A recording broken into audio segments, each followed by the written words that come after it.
চট্টগ্রামে আইনজীবী সাইফুল ইসলাম আলিফ হত্যায় ধারালো অস্ত্র হাতে সরাসরি অংশ নেয় ১৫ জনের একটি দল। তাদের মধ্যে অন্তত ২ জন নিষিদ্ধ ঘোষিত সংগঠন ছাত্রলীগের রাজনীতির সঙ্গে জড়িত। এদের ৭ জনকে গ্রেফতার করেছে যৌথ বাহিনী।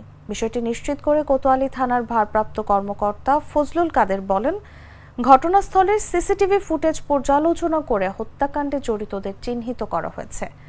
ভিডিও ও ছবি বিশ্লেষণ করে হত্যার সঙ্গে জড়িত ৭ জনের পরিচয় বের করেছে দেশের বিশেষ একটি গোয়েন্দা সংস্থা।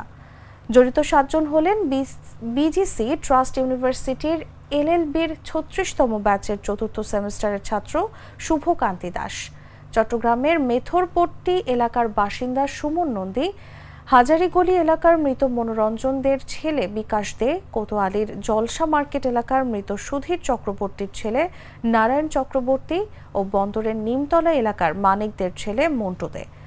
এছাড়া দক্ষিণ জেলা ছাত্রলীগের সাবেক সাধারণ সম্পাদক তাহেরের অনুসারী ও শিপিং কোম্পানি চাকরি করা রাজীব ভট্টাচার্য, চট্টগ্রাম বাকলিয়া কলেজ ছাত্রলীগের সভাপতি জিয়াউদ্দিন ফাহিম। এরই মধ্যে তাদের আসামি করে চট্টগ্রাম কোতোয়ালী থানায় মামলার প্রস্তুতি চলছে।